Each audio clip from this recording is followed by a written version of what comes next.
To Tuesday Night Live with Rob. It's good to have you all here. Tonight we're going to start off talking about something that I get a lot of questions about, and that's body armor. I wanted to kind of go through a little bit with some of how it's classified right now, and then also go into the new classification system that the NIJ is switching over to starting January 1 of 2024. So with your current classification system, you have level 2, 2A, 3, sorry, I got that backwards. It's 2, 2A, 2A, 2, 3A, 3, and level 4 are your classifications now. 2A is your thinnest body armor. That's gonna stop up to 9mm. Your audio working? Audio good? Beth? Yeah. Okay. So. All right. Cool. I think so. Sorry. Just wanted to check and make sure the audio is working. All right. So level 2A is going to be your lightest body armor. It's going to work with like off-the-shelf commercial 9mm and 38 special for stopping those. 2A is going to step that up, and that's going to be 9mm plus P basically, and 357 Magnum. Level 3A steps that up a little bit more to 44 Magnum. Level 3 moves into some of your rifle stuff, and then level 4 is your hard plates. The new classification system that they're switching over to starting in January 1 of 2024 is going to be, I think, a little more easy to understand for everyone. It's HG1 for handgun 1, and that's your low-powered handguns. HG2 for some of your higher handguns. RF1, RF2, and RF3 for Rifle 1, Rifle 2, and Rifle 3. And that's basically increasing the calibers and the velocity and projectile weight of the different projectiles. Now, I am going to be doing a full video detailing all of this and going through a lot of the changes that they're making as far as their system that they're using for rating different types of body armor.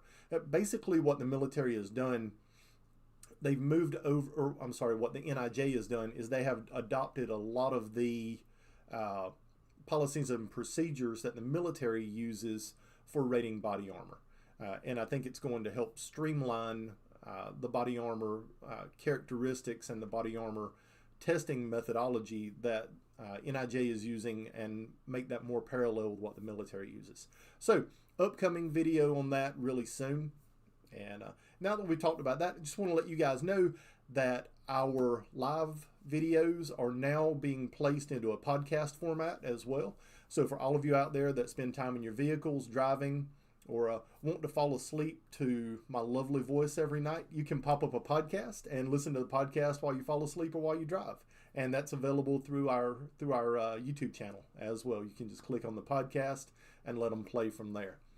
And I am going to be asking and answering a lot of questions tonight. So guys, if y'all have any questions or anything that you want to ask, make sure you drop in and put those in the comment section, and we'll roll through those as well. Now, I just want to say hey to Gerald Montanona from Las Vegas, Nevada. Great to have you on board tonight. And I've got looks like I see a lot of new people on here tonight, so that's awesome. Jeff from Aiken. So great to have you guys here. Dwayne from Anderson County.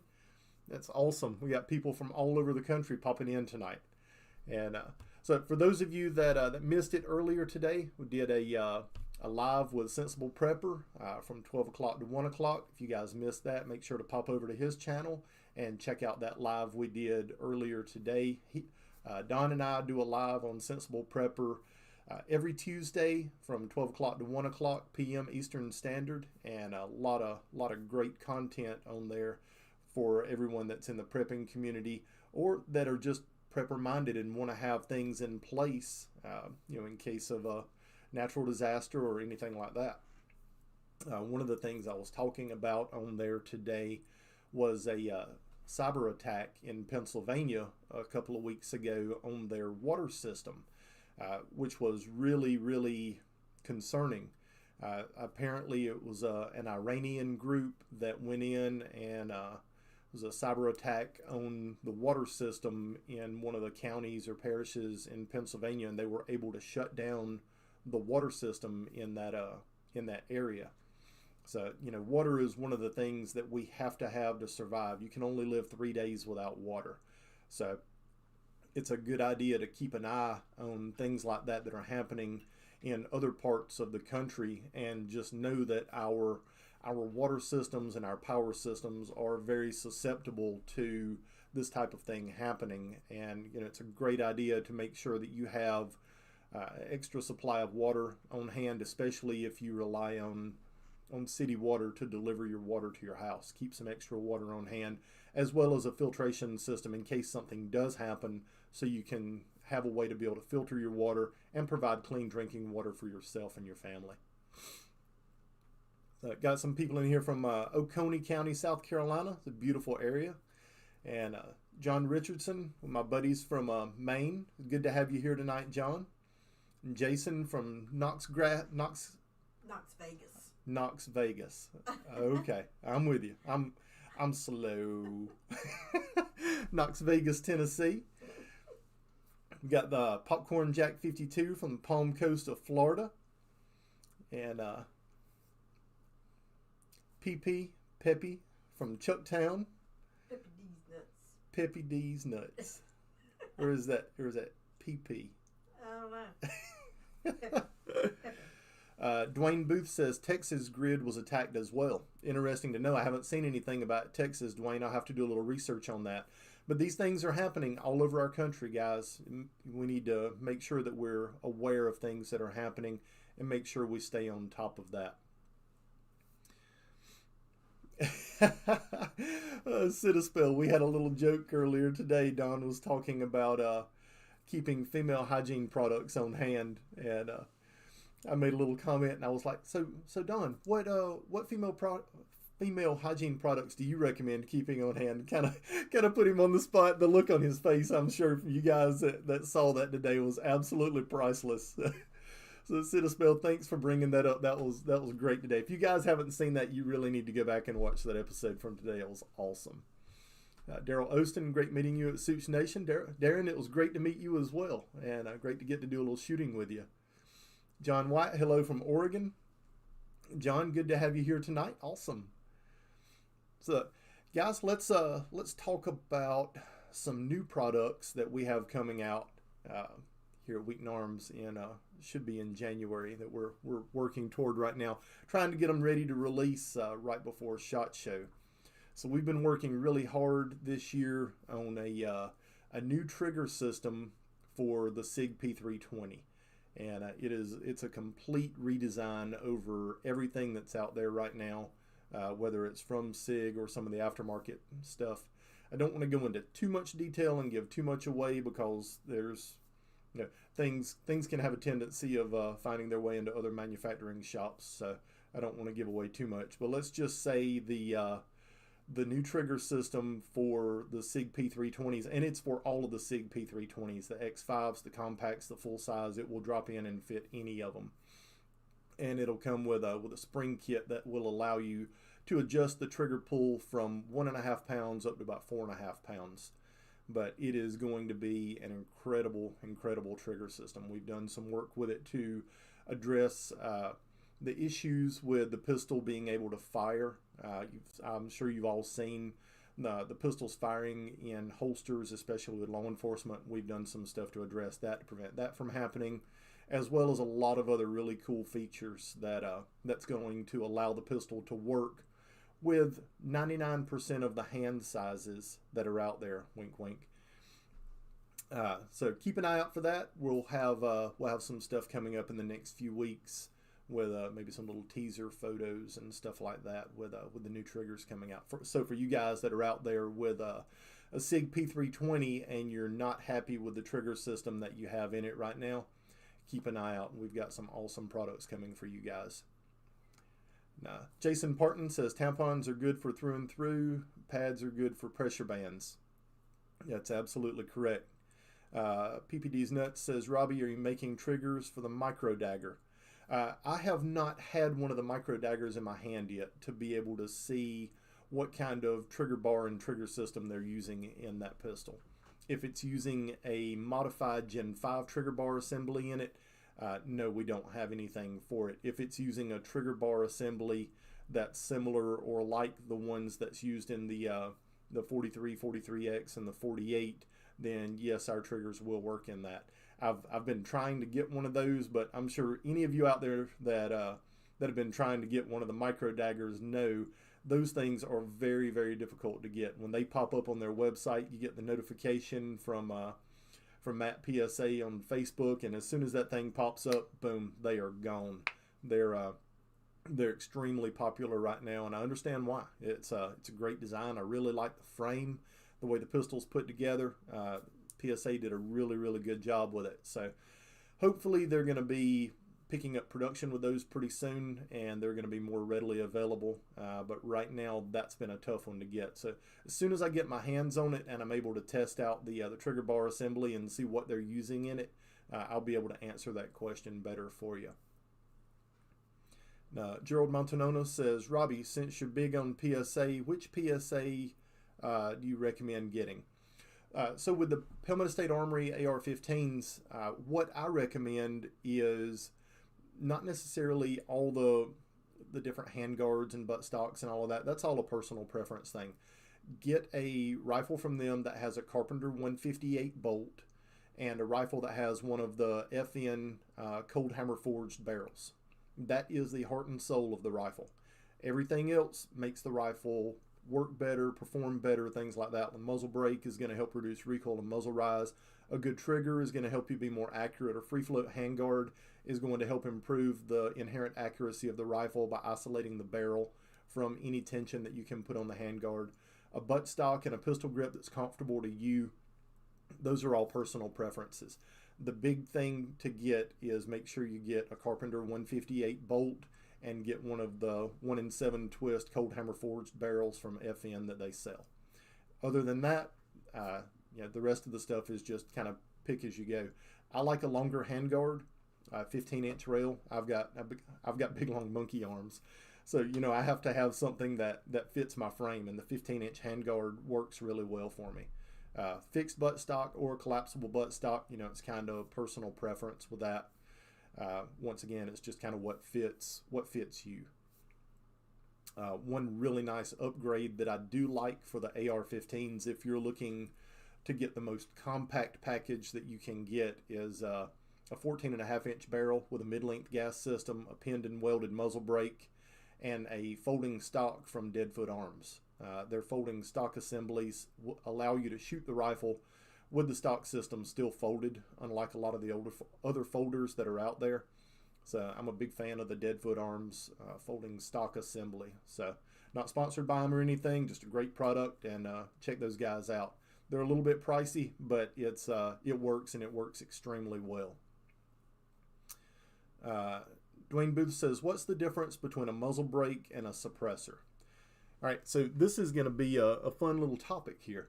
So you have muzzle brakes, you have compensators, you have basically any type of recoil reducing device that goes on the end of the muzzle that does not impact the sound level or the decibel level of the rifle is considered a muzzle brake or a compensator. Muzzle brakes and compensators are the same thing. That term is used interchangeably, just like silencer, suppressor, can, or some other terms are used interchangeably to describe a silencer or a muffler for your firearm. But a muzzle brake is designed specifically to reduce recoil and to reduce muzzle rise. Suppressors are specifically designed to reduce the sound signature of the round being fired out of the firearm. So that's the big difference.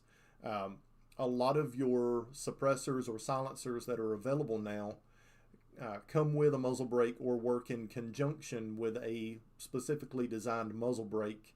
And what that muzzle brake does is it basically acts like the primary blast baffle in your suppressor. So when you fire the rifle, little pieces of unburned powder, pieces of copper jacket and stuff, they're going to hit, and all the high pressure gas is going to hit that muzzle brake first instead of hitting your primary blast baffle first.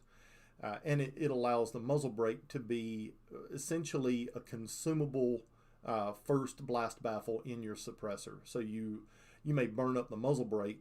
You take it off, you replace it, you put a new muzzle brake on, versus a direct thread suppressor or silencer, and you're going to burn up your primary blast baffle first, which will require the suppressor to go back to the manufacturer to be rebuilt or replaced. But that's kind of the long answer to your question. Let's see. Chris Matthews says, I love my SIG P320. Looking forward to the added safety of the new trigger. Chris, I think you're going to be super excited when you see this new trigger. We've addressed a lot of issues that people have with the 320 triggers, whether you have big hands, whether you have small hands, or you're shooting the pistol with gloves on or without gloves. We've addressed a lot of issues with it. So I'm really looking forward to being able to release the new trigger for you guys to see. Jeff says BRG 9mm Elite truck gun. I'm not familiar with the BRG 9mm. Who makes that and what is it? And I'll give you a little more detail about it. And Chris Matthews says, Robbie, is there an all-purpose sight pusher you recommend that'll do common pistol brands that won't scratch the finish? SIG, Springfield, Glock. I suppose you could use a nylon punch. Chris, there's a company out of Georgia that makes sight pushers that are you buy it for one model, and then you can get different adapter pieces that go into the bottom that hook into your frame rails, so you can do different slides. Glocks are easy to do, SIGs are easy to do. Springfield pistols generally tend to be really difficult, and sight pushers won't move the original sights in the gun. You generally have to drift those out with the pistol in a padded vise and use a hammer and a punch to drift those out. Especially the XDs and a lot of the 1911s. Kimbers are really hard to do. Kimber sights are pressed in really tight. So it really, a lot of your polymer guns, with the exception of the Springfield XD, are pretty easy to push out. XDs are not. MMPs are easy to push out. And I'll see if I can find the name of that company and post a link in the chat after the video's over. That way I don't have to stop right quick and pull that up and post it. But I'll put that in. I'll put a link in the bottom where you can find that later. Do we have any in our Amazon store? I know we've got some bitch stuff in there. Maybe there may be some in our Amazon store if you want to check on that and see. Kevin Ramsey says, "Hey Robbie, Kevin Ramsey, hey, good to have you on tonight, bud." Kevin Ramsey says, Chris, I recently bought a VISM sight replacer or sight pusher that I really like. Corey Suttle says, how do you feel about Sons of Liberty Gunworks AR-15s? Corey, I've never had my hands on one of their rifles. I hadn't had any experience with it, so I can't tell you, positively or negatively one way or the other what I think about those. I really don't have an opinion because I've never played with any of their rifles. A lot of ARs out there that I've messed with, but that's not one that I've ever had my hands on. The sight pusher, guys, there's a lot of companies out there that make what they call a universal sight pusher that's supposed to work with all different kinds of guns. And there's some that are kind of cheap. There's some that are very expensive, $400, $500, $600. I've never had good luck with any of them at any price point. I've broken pretty much all of them. The $100 ones, the $500 ones, I've broke all of them. Like I said, there's really only one company's sight pusher that I've used that I've had great results with, and I'll pull it up and I'll post a link to that down in the description below, so you guys will have access to that and be able to check them out. But it's a solid aluminum billet body that's it's super heavy duty, and it's got about a 5/8 of an inch fine thread pusher bolt that runs through it with a hardened steel insert that pushes on the sight itself. It's a great product.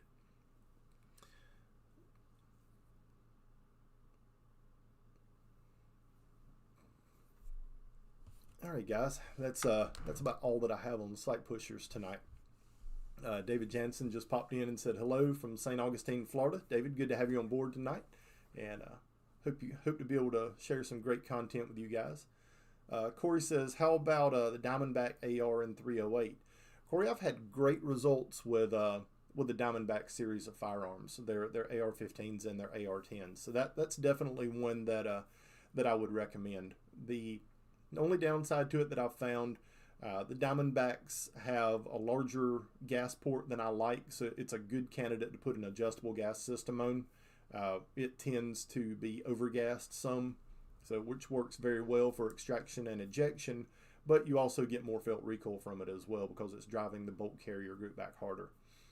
So a great rifle to be able to put an adjustable gas block on and have it run very reliably.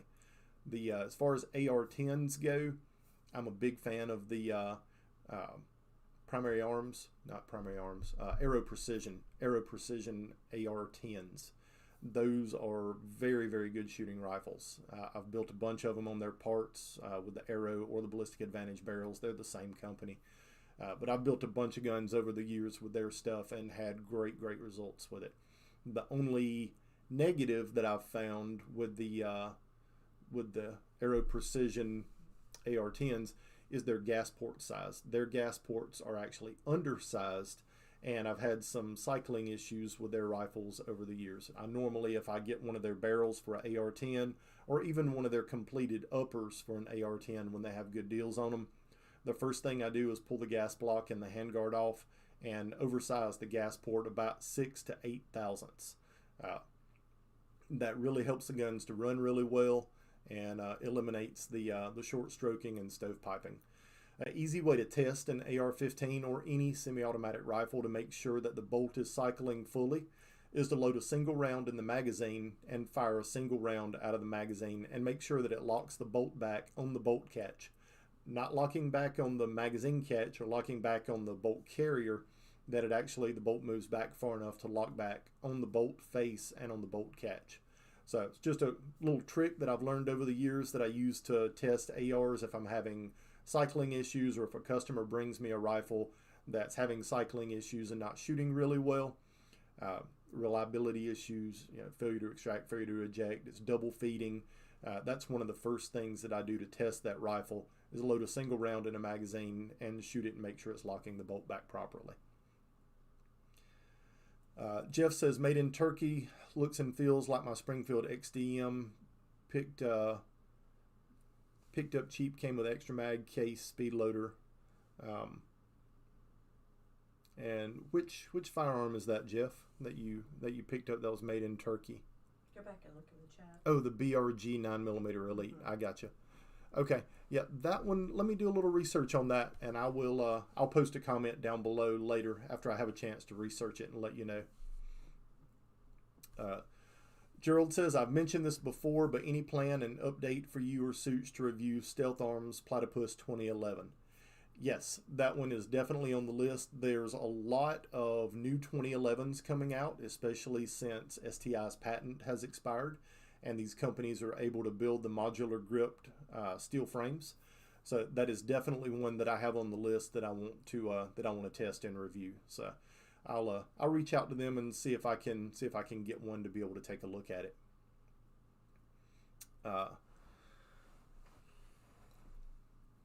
Semial says, what do you think about the Blackout Defense AR-15? That's another company that I'm not familiar with. I haven't messed with any of their stuff.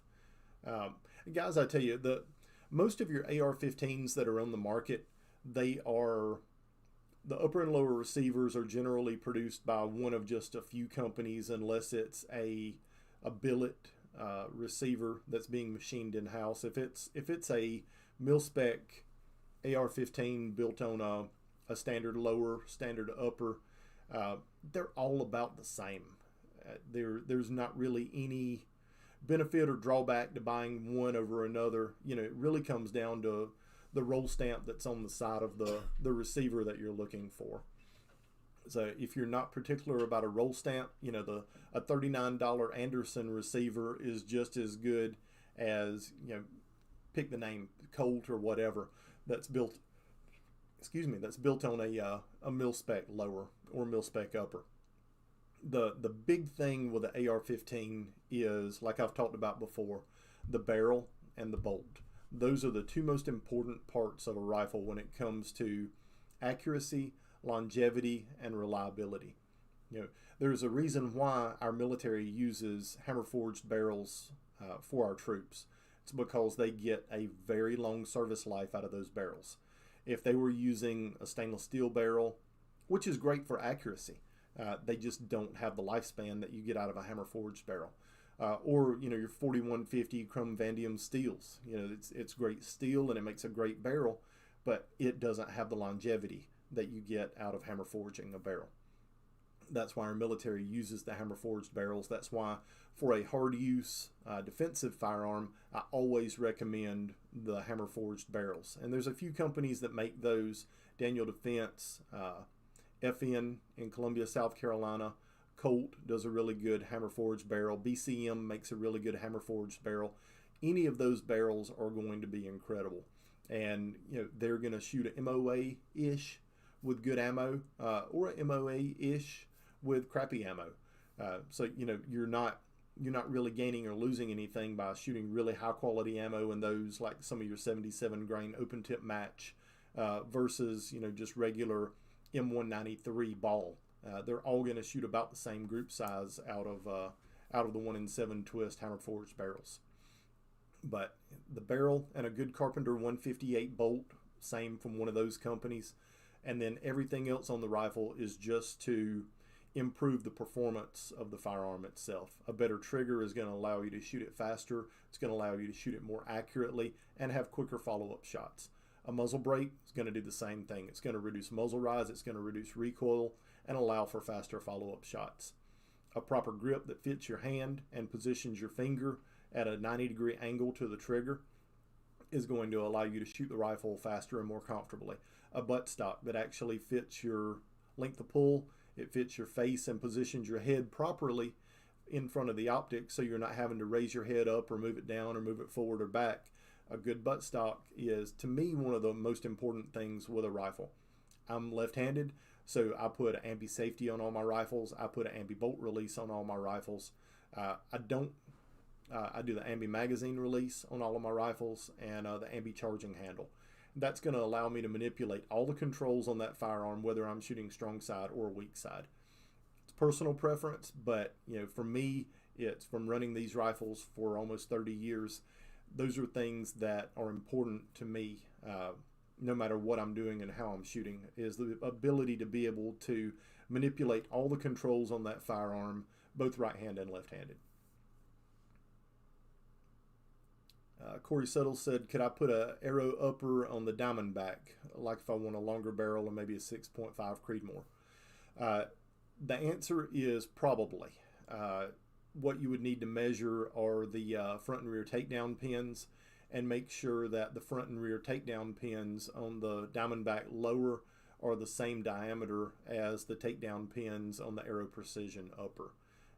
Normally they are. Normally the only differences that you run into are with the upper receiver to the handguard are a little bit different. You can call Diamondback and check with Diamondback and see if they build their lowers off of the DPMS pattern or off of the Armalite pattern. That's one of the big differences between them. There can be a gap between your upper and lower receiver at the rear where the buffer tube is with the Armalite pattern versus the DPMS pattern. I think most companies now have started building everything based off the DPMS pattern AR10, which has kind of become the proxy standard for everything, with the Armalite pattern being more specifically just toward the firearms that Armalite builds. But I would check with Diamondback just to double check and see what they build on, if they build on an Armalite pattern or the DPMS pattern. The Aero Precision stuff is all built on the DPMS pattern, which most companies out there today are.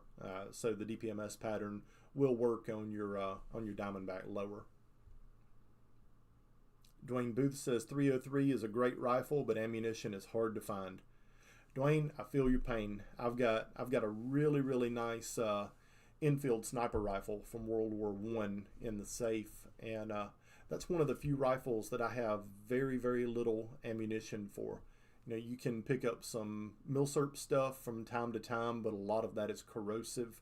And with the condition that the rifle that I have, that it's in, I really don't want to shoot any type of corrosive ammunition in that rifle. So, you know, I shop around looking for some 303 stuff, and when I can find really good high quality current manufacturer 303 ammunition, I pick it up. That's one that I really need to start reloading for. Hunting and Stuff with J&J says, hello Robbie. Hello Hunting and Stuff with J&J. He says, I just got a Taurus 44 Magnum. What's your thoughts on it?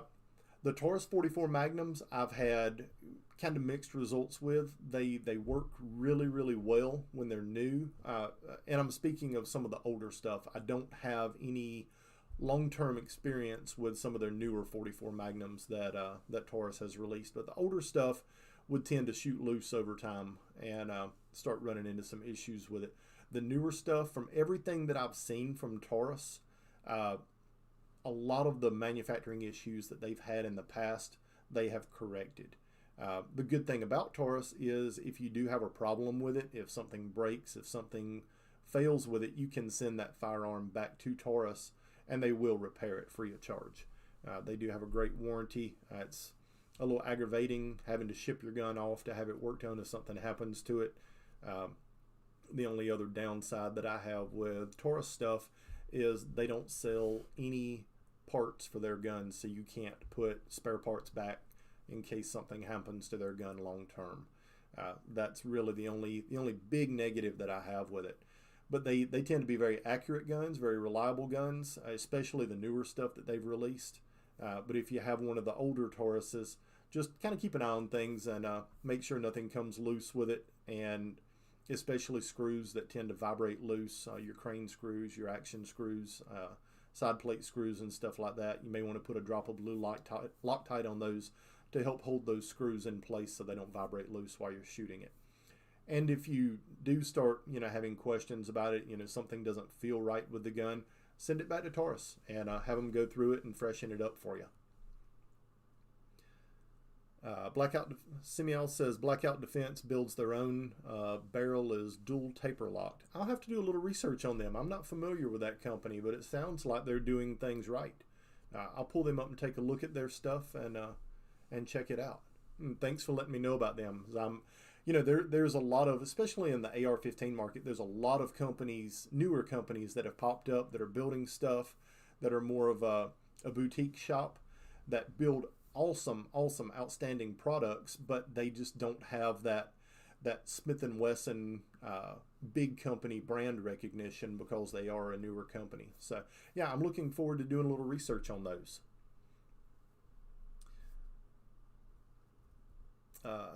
Cody Herring says, what 112 gauge shotgun would you choose? Me personally, budget out the window, Benelli M2. I've had one for 20-ish years now. I've put a metric ton of shotgun shells through it over the years, shooting competitively, hunting with it, bird hunting, practicing, training, dry firing until I got tendonitis in my elbow from reloading the shotgun so much. I think the Benelli M2 is probably the best workhorse shotgun that's available as far as a semi-auto goes. Pump shotguns, I'm a big fan of the Remington 870 and the Mossberg 590s. I like the 870. I give an edge to the 870 over the 590 because I can add an extension tube to it to increase my capacity, where with the 590s you have to replace the entire magazine tube, which your pump, your action floats on the magazine tube. So it's a lot harder to replace that magazine tube than it is to just add an extension onto the 870s. One of the downsides with the 870 is the end of the tube is dimpled, and you have to either swedge those dimples out, which I don't recommend. You can run into a lot of issues trying to swedge those dimples out, or you can just drill them out and cut them out with a Dremel. Normally what I do, if I get one in that has the dimpled tube, I put the tube in the milling machine and take a 1/4 inch carbide end mill and just cut the dimples out. It doesn't affect the structural integrity of the tube, and the shotgun still works fine after you take those dimples out, but that will allow you to add an extension tube to it. But either one of those, the 870 or the 590s, are both tremendous shotguns. Plenty of aftermarket parts as well as manufacturer OEM parts available for those guns, so you can build up a spare parts supply and keep those parts on hand in case the firearm goes down. You can repair it yourself. Corey Suttle said, would you get a 5X Prism or would you get the 5X magnifier from EOTech and a really nice red dot? Me personally, I wouldn't do either. I would go with the LPVO, low power variable optic. 1 to 6, 1 to 8, 1 to 10. I like those better than the Prism or the 5X magnifier, just because it gives me the ability to turn my magnification down on 1X. I can turn the illumination on and shoot a LPVO, low powered variable optic, with both eyes open, just like I'm shooting a red dot. Or I can wind the magnification up to 6, 8, or 10X, depending on which one of the LPVOs you're looking at. And I get double the magnification that I'm getting with a 5X Prism or the 5X magnifier. And still I'll have a better reticle. I've got a Christmas tree reticle or some type of BDC holdover reticle for long distance shooting, as well as the illumination for my center for close in shooting, CQB type shooting.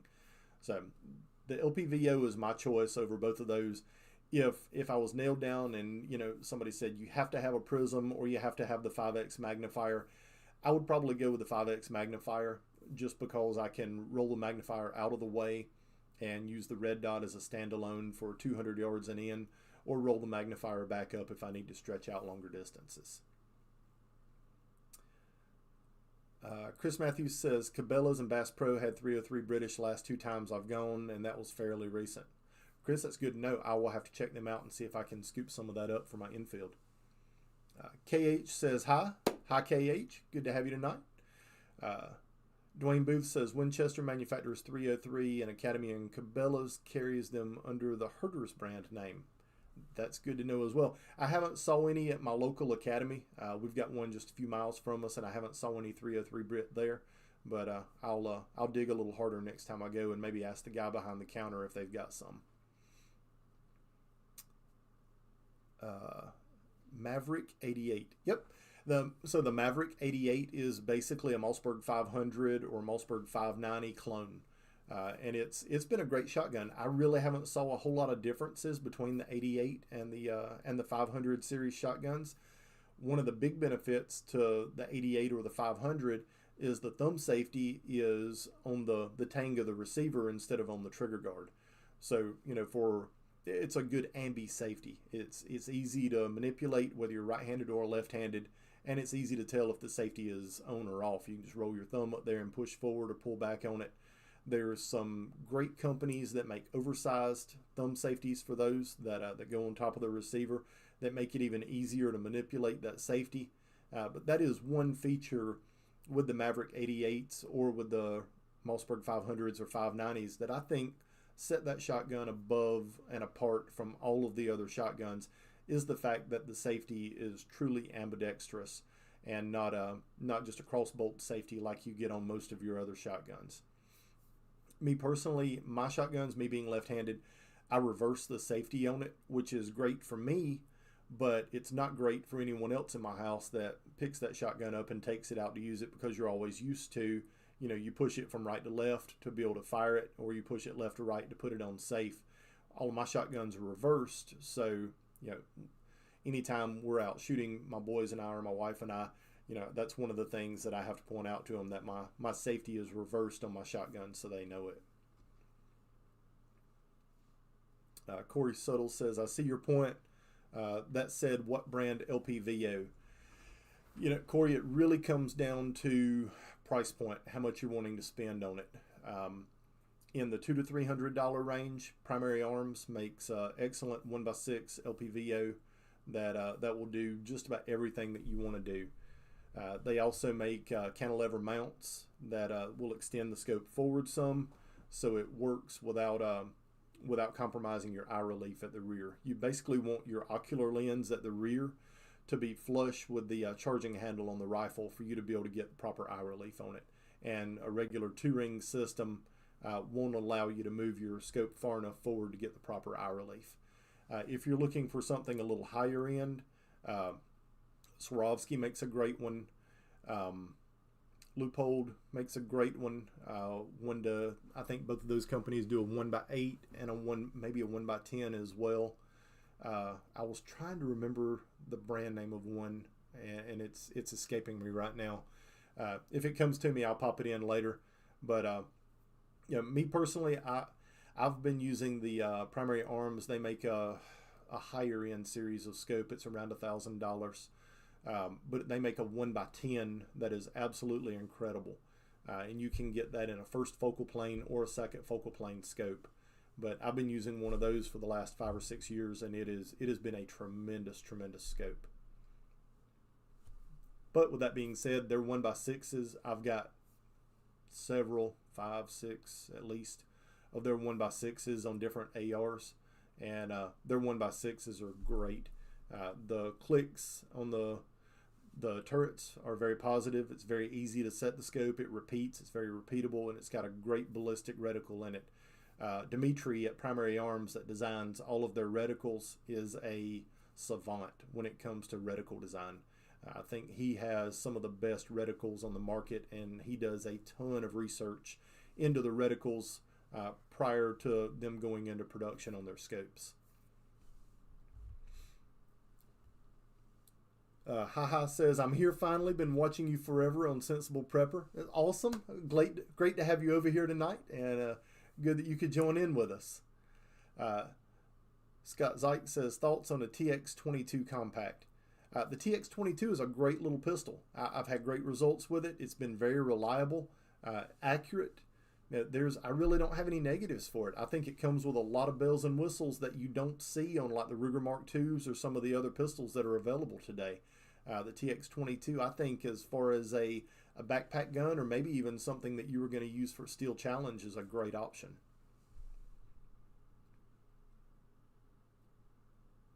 Dwayne Booth said, I'm sorry, I skipped one. Citispell says, good evening all. Got to run. Great info, Robbie, and great questions. Citispell, thank you for stopping by tonight.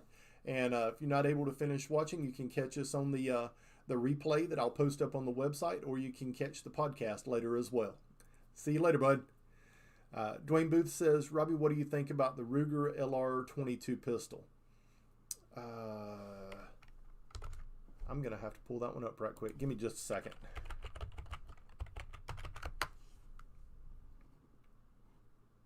Not a fan. That is like a Walther P22 knockoff. They're decently accurate. They're decently reliable, but it's not something that I've got one, and I've had one of the Walthers for quite some time, and it's just okay. There's a lot of other guns that I would choose over that one. The TX22 compact, I would put head and shoulders above the Ruger LR22 or the Walther P22. And sorry guys, for those of you out there that have the Walther P22 or the LR22 that absolutely love it, I'm glad y'all have an awesome one. The ones that I've messed with, I have not been very pleased with them, especially in the accuracy department. They're just, I guess I'm kind of an accuracy snob, and they just don't live up to my expectation or my standard of accuracy that I have for most pistols. Primary Arms LPVO, definitely the best for the buck. Yep, I couldn't agree more. I think Primary Arms makes some of the best scopes on the market, especially for the money. There's a lot of other stuff that's out there that's $200, $300, $400 more that, in my opinion, does not even compete with the Primary Arms scopes. Their LPVOs are some of the best you can get. Bill Winkle says, hey Robbie, what's your favorite concealed carry pistol that's not a Glock? Whew, man, that list is long and distinguished. I love carrying my CZ75. I've got full size and the compact. I love both of those. Smith & Wesson M&Ps. I rotate the 9s and the 40s in and out quite regularly. The IWI Masada is another favorite of mine. I'm a big 1911 guy. I love 1911s. I've carried them for over 30 years, and a huge fan of the 1911. Whether it's a full-size gun, the compacts, the officers' models, I love all things 1911. And you know, my got a pair of shorts on in the summertime. A lot of times I carry a North American Arms 22 Magnum. That it's got a little pocket clip holster that just drops in my pocket. That's one of my favorite summertime carry guns. I carry, honestly, I probably change guns more often than my wife changes pocketbooks.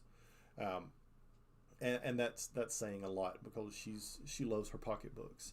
There, you know, there's two things in our house that we don't question each other on, and that's my gun purchases and her pocketbook purchases. Those are just undefined things that we don't talk about. I don't ask what she spends on pocketbooks. She don't ask what I spend on guns, and it's worked out well for almost 20 years. So, yeah, guys, if you can find a woman that loves her pocketbooks and you love your guns, and you just tell her, look, I'm not going to ask you about your pocketbooks. You're not going to ask me about my guns. The world will be a better place for all of us. Nick Yanatula. Hey, Nick, how you doing, bud? What are you looking for in a medium to high-end scope for a 6.5 Creedmoor? So I'm looking for a few things. One, first thing is going to be first focal plane, side parallax adjustment, illuminated reticle, 30 millimeter tube minimum, preferably a 34 or a 35 millimeter tube. That's going to allow the most light in possible and also give you a little bit more internal adjustment for elevation. Objective lens, 50 millimeters plus on the objective. Ocular, look at the F factor on the ocular. That's how much light the scope is able to transmit all the way through the scope. That's going to give you the ability to be able to see the best in early morning or late evening conditions, or when it's foggy and you're at a match and you're trying to pick out a target through the fog. That light gathering capability, or the higher F factor on the scope, is going to be one of the most important things that you can have. Great target turrets on the windage and the elevation that are done in mils or tenth of a mil. That's a must-have. A BDC reticle that works. I'm a big fan of the Trimmer 3 and the Trimmer 4 reticle. I think those are some of the better reticles that are out there for high-end optics. Yeah, so that's kind of a list of all the items that I'm looking for with a really good long range scope for a 6.5 Creedmoor. The Callus scopes, Kahles, are some of my favorites. I think those guys are making a tremendous optic for long range shooting. So check that one out. Corey Suttles, is the Platinum series the higher end models? Yep, that's the ones, Corey. The Platinums from Primary Arms are their higher end scopes, and it's got better glass in it. The target turrets are extremely positive. The Platinum series that's the one that I've been running for the last several years on my AR, and I'm very, very pleased with it. No regrets on that purchase. That's an awesome optic. Bill Wunkle says, any thoughts on the Canic line of handguns? Also, what do you think is the best 1911 for under $1,000? Canics, I absolutely love the Canic. I think the Rival is one of the best production pistols out there, whether it's the polymer framed one or the steel framed gun. They shoot exceptionally soft. They're incredibly accurate, especially for a polymer framed pistol. They've got a lot of bells and whistles with them that you spend extra with a lot of other firearms that you buy. I think as far as a competition gun or range gun or even a carry gun, the Rivals are some of the best out-of-the-box pistols that you can buy with all the extras that they come with. And then for a 1911 that's under $1,000, probably the Thesis would be the one that I would look at. I've built several guns on those, and the tolerances and everything are super tight on those guns. The barrels are fit right out of the box. I don't have anything negative that I could say about the Thesis line of firearms. I think they're made in Turkey, or they're machined in Turkey, and then I think all the final assembly is done here in the United States in Tennessee, if I remember correctly. But check out the Thesis for under $1,000. It's a great bargain. I am sapient, I think. Sorry if I butchered that, dude. Vortex Razor 2 1x6. Yep, the Razor 2 1x6 is a great scope. I put that in. You know, it's comparable with the Platinum line from Primary Arms, but just more expensive. The Razors have been good scopes for a long, long time, and it's a great line. They really support the shooting sports. Vortex really supports the shooting sports, and they make some great optics. Yeah, Vortex is another one that, you know, a lot of people overlook. I tend to lean more toward the ones from Primary Arms other than the scopes from Vortex personally, just because of price point to value. I think that with what you get from Primary Arms, that those scopes, especially in their Platinum line, are every bit as good as the Razors that you get from Vortex at a lower price point. So just my personal opinion, my experience. But I think the Platinum stuff from Primary Arms stacks up very equally, very evenly with the Vortex Razors. Corey Suttles, just for reference, this scope or magnifier combo is going on a 13.7 AR. Yep, I would do a 1x6 or a 1x8. Probably do a second focal plane just so your reticle size stays the same on 1x. And it'll make it very easy for you to shoot it with both eyes open. The downside that I've found with first focal plane on your LPVOs is when you go down to 1x, the reticle shrinks really small, and it can be difficult to see the reticle on 1x. So go with a second focal plane, 1x6 or 1x8 for that 13.7 rifle, and you'll have a really good package that you can reach out up to 400 plus with. Bill Wunkle says, any thoughts on the... already answered that one. Here we go. Haha says, I have a Primary Arms 2X Prism on my 13.7 Corey. I really like it. Not much magnification, but very clear glass and lightweight with a good reticle. Yep, absolutely. The 2X reticle, I actually prefer the 2X over the 1X. What I found a lot of times is 1X almost tends to demagnify slightly, and things will look further away than they actually are. Where the 2X reticle is, it's almost what you see with your eyes is what you see through the scope, and maybe just a little bit closer. But the 2X is very much like just a standard red dot, and like you said, with a great reticle and extremely clear glass, the 2X Prism is a good option.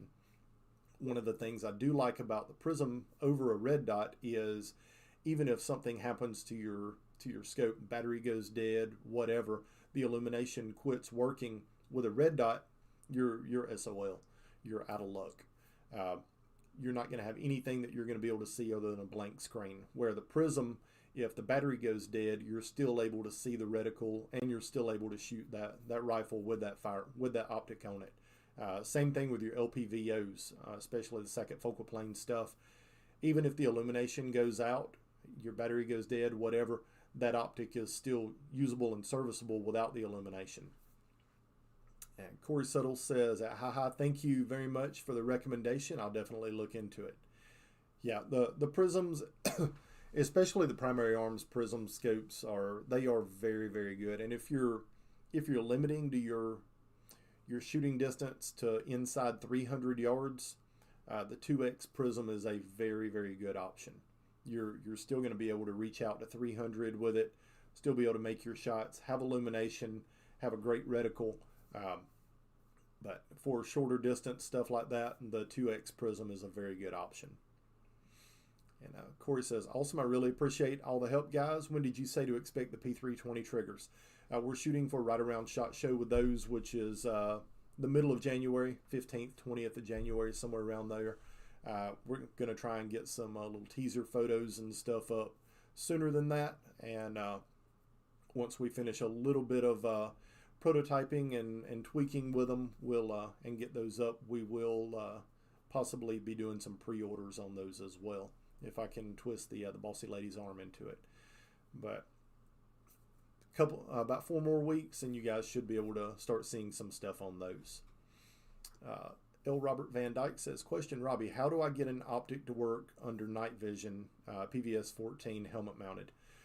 So you're going to have some an illuminated reticle that you can use. A lot of your scopes out there now have NVG or night vision goggles settings to where you can turn your illumination on your reticle and be able to see that. You're also going to want to run your PVS 14 on your non-dominant side. So you're going to run the PVS 4. If you're right-handed, you're going to run the PVS 14 on your left eye, and your right eye is going to be looking at the reticle, and your eyes will superimpose the two together to where you can use that at night. And Corey Suttle says, so ACOG for my 20-inch FN. ACOGs are great scopes, whether you're looking at the 3X or the 4X or some of the bigger ones. I used to use an ACOG a long time ago, maybe around 2000, 2001, 2002. I went away from the ACOG and went for the LPVOs just because of the ability to be able to dial down to 1X and then dial back up for longer range shooting. I always found that the LPVO worked out better for me than having a fixed magnified scope, with the exception of some of your low power stuff like the 2X prisms. The 2X prism gives you the ability to almost shoot it like a red dot, but with a fixed reticle in there. Where with the your ACOGs, you're limited to 3X or 4X, which forces you to get into that scope. Another downside to the ACOGs is they have a really small eye box, so your face is up really close to the dot, which closes off a lot of your peripheral vision, and you lose a lot of periphery with those. So I like something that I can shoot both eyes open and be able to maintain my peripheral vision with any of my rifle scopes. Jeff says, I have the Rock Island 1911, and it's been an awesome addition. Jeff, you're absolutely right. The Rock Island 1911s have been tremendous pistols, especially since Fred Craig went over there. Fred is an absolute genius when it comes to 1911s and pistol design. Fred went to work for Rock Island and or Armscore, which is the parent company, and really helped revamp their entire manufacturing process, taught them how to build the guns properly, how to set the tolerances on the guns, and really improved the overall quality that you would get from the pistol and from that manufacturer. But yeah, Rock Island or Armscore is another great pistol to buy from, or a great company to buy from if you're looking for a budget-minded 1911 that's under $1,000. And I think that's going to be about it for tonight, guys. Just want to say thank you to everybody for stopping by and spending an hour with us and enjoying some great conversation. Our video is going to be, we'll have this up on our podcast as well. So for those of you that missed it, you'll be able to catch our video on the rewind on the podcast. It'll also be downloaded onto our regular YouTube channel, so you can catch it on our regular YouTube channel as well. And thank you again for stopping by tonight. If you're not a Patreon member, we've got a little scrolling ticker at the bottom. Hey, make sure you sign up and join our Patreon. It really helps to support our channel and support everything that we do for you guys. I'll see you next Tuesday at 6 p.m. Eastern. Enjoyed it, guys.